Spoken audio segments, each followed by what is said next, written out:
My parents are strict and heavily religious, got angry that I had wasted my time with something so worthless, and now I'm leaving my family. I'm typing this in a mix of fear and nerves. I am the youngest, 22, of 5 kids, M30, M28, F28, twins, and F25. My parents are heavily religious and we live in Utah. Growing up, everything had to be done perfectly. It didn't matter if it was grades, looks, social activities, or even friends. I'm different from my siblings as I was never interested in the maths and science like they were. I've always been the writer, the painter. I remember once when I was 13, I made a painting of a dove in a snowy field and won first in the competition.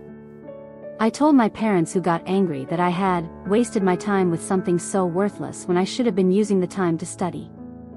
I still had A's in every class. My mother won't even say more than a few words to me. She's always seemed like she hates me and I don't understand. Father burned the painting to remind me of what was truly important before taking all of my art supplies until I showed more responsibility with my time. It's been like this as long as I can remember. I work full-time, and have since I was 15 at McDonald's, dashing every bit of money I could. Father took half my checks as tithing to help teach me what being an adult was like. I applied to several colleges but was told by my parents that they would not be helping me with tuition as they did for my siblings because they thought sending me to college would just be a waste of money. So I got angry. I am so tired of being the black sheep just because I like the arts more than maths and science. And then, I heard them talking when I got up in the middle of the night about the perfect man they'd found who is willing to take me in.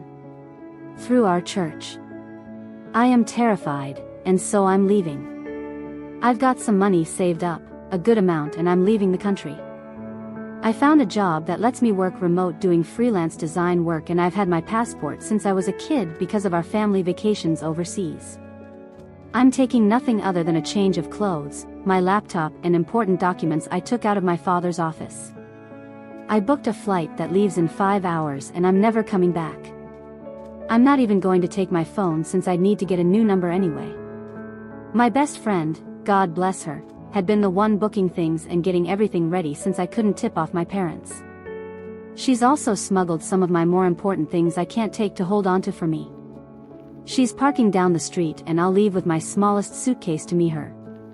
I don't know how they'll take this. I'm terrified they'll find a way to drag me back, or track me down. They went to bed over an hour ago, but I'm too anxious to sleep. I don't know if I'll have any updates, but I just hope they don't stop me. Update 1. Wow, so much has been happening lately that it's kept my head on a swivel constantly. I'll start with the good part of the update before moving on to the less happy bits. So, I was advised to remove the location destination from my post, so all I will say is that I'm in South Africa right now and it's amazing. The food is astonishing, and a poster here messaged me to recommend that I try bunny chow, which is actual authentic curry in a bread bowl. It was phenomenal.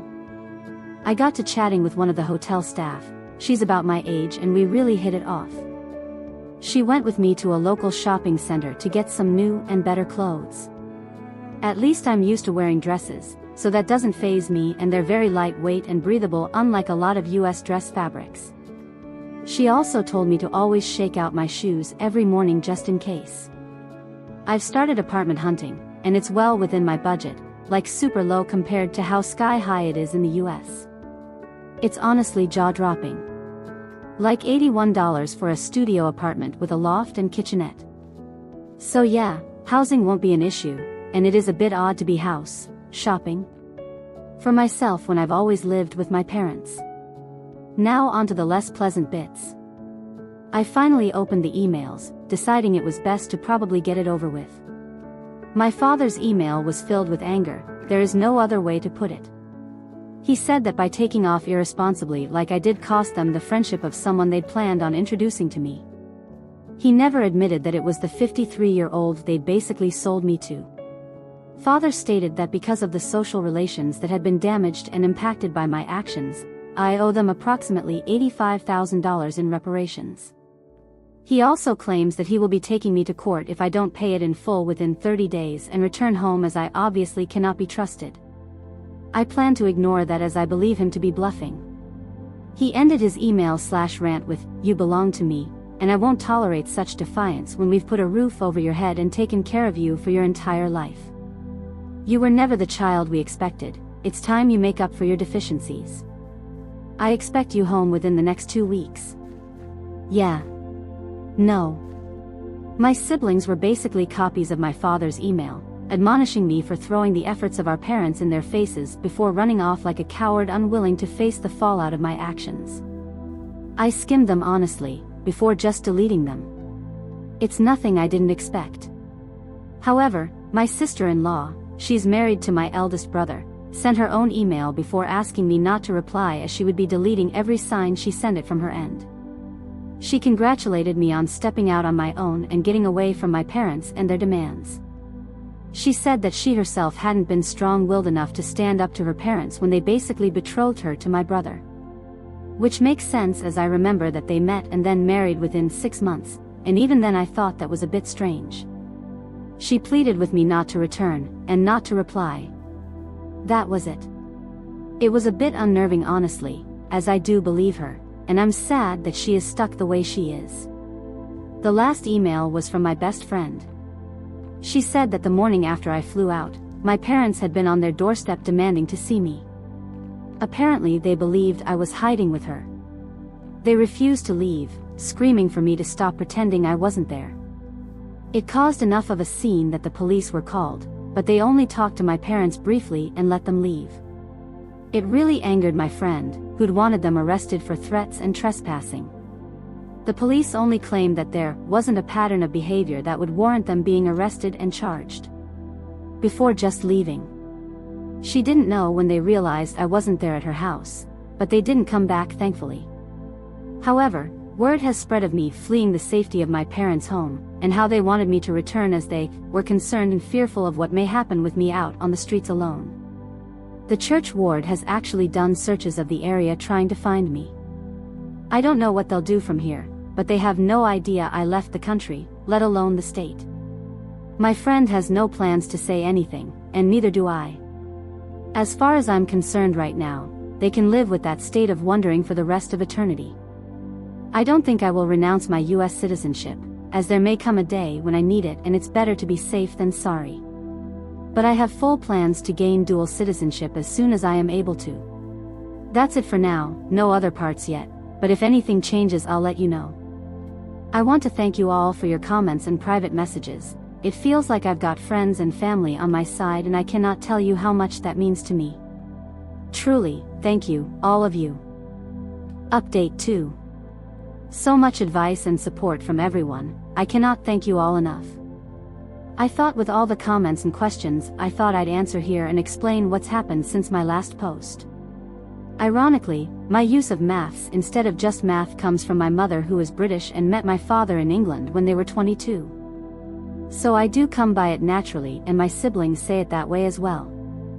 I thank you for drawing my attention to the Text Talk videos broadcasting my story, though why they changed the name I don't know. I did report them but we'll have to see if they ever pull the videos down or at least edit them.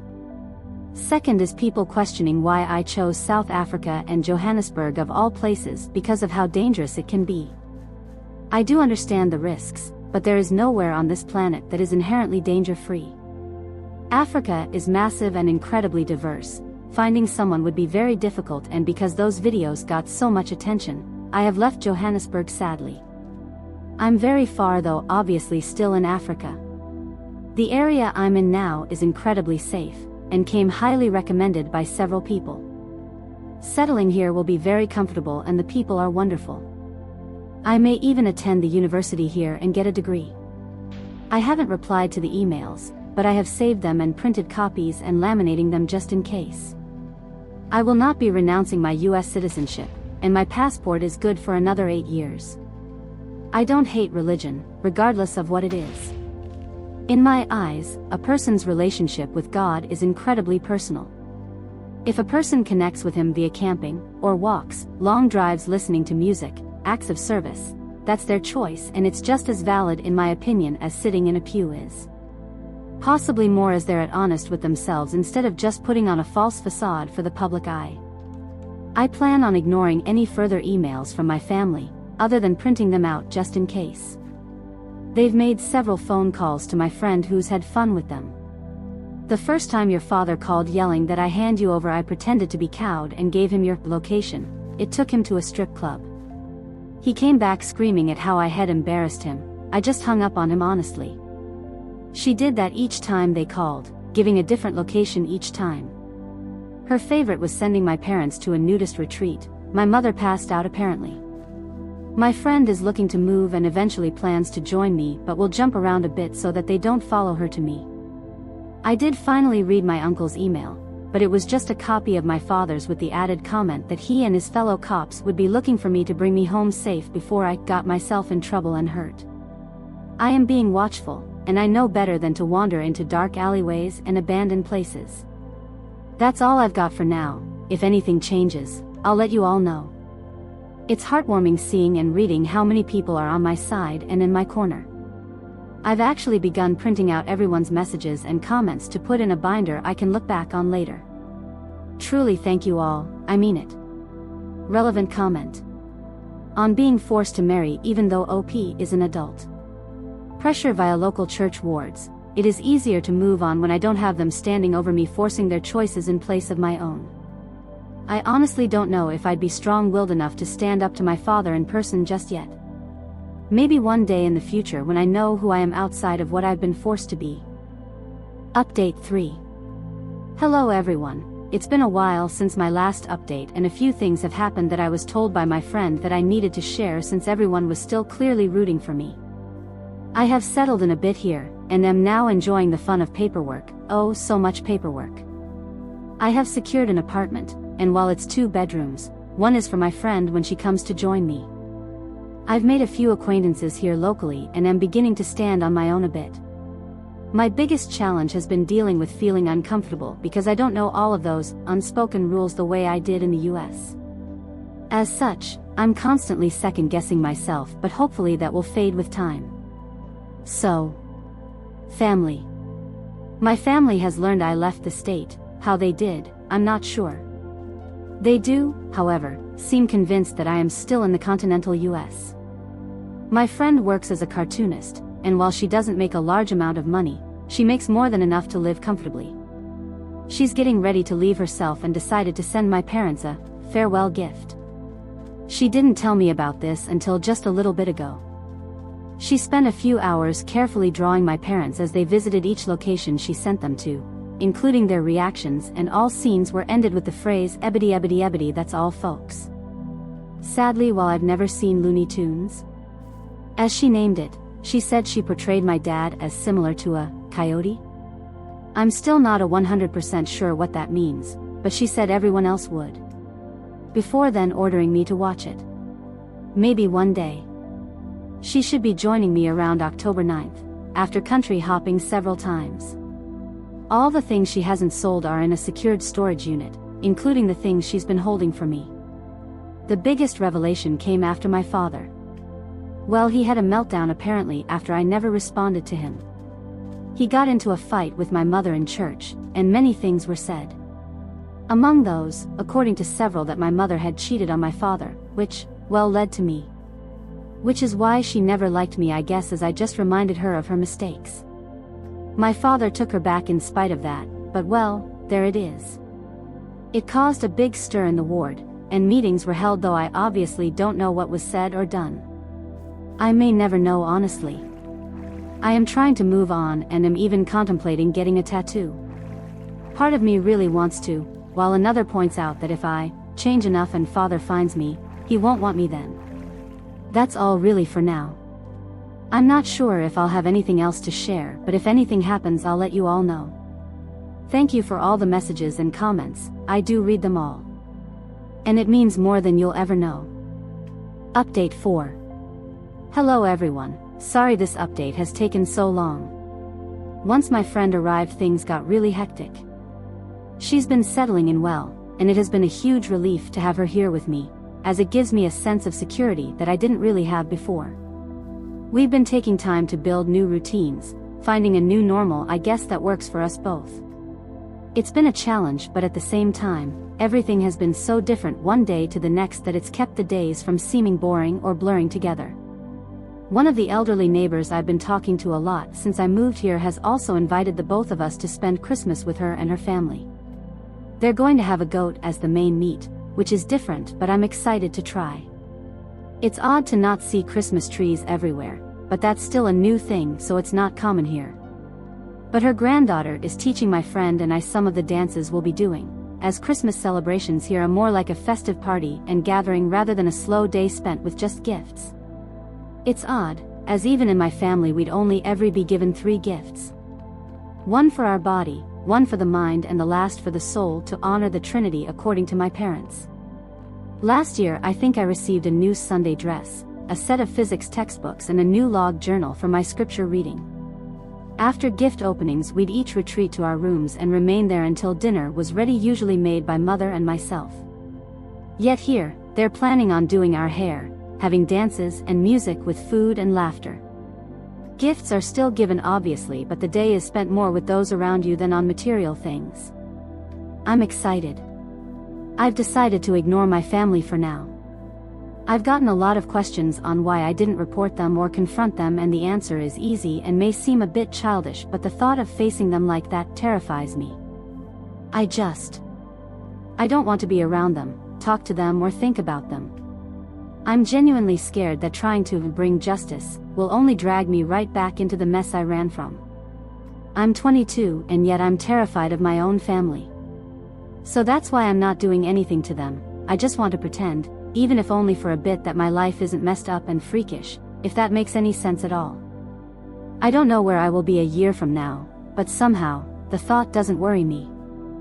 I'm happy, genuinely happy, and excited to see where things will go from here. Thank you everyone. Really, I mean it. Looking back, it's mind-blowing how things have changed, and there is still so much I get to do. I know there are people here from all over the world. I'd love to hear your holiday traditions. I don't care if it's not Christmas, I'd just love to hear what you do this time of year and your traditions. I'm trying to figure out my new normal, and what I like, so I'd love any suggestions, be it food, music, dances, anything really. You are watching Redditor94. If you made it this far, you are the best. Hit the like button. Don't forget to subscribe to the channel.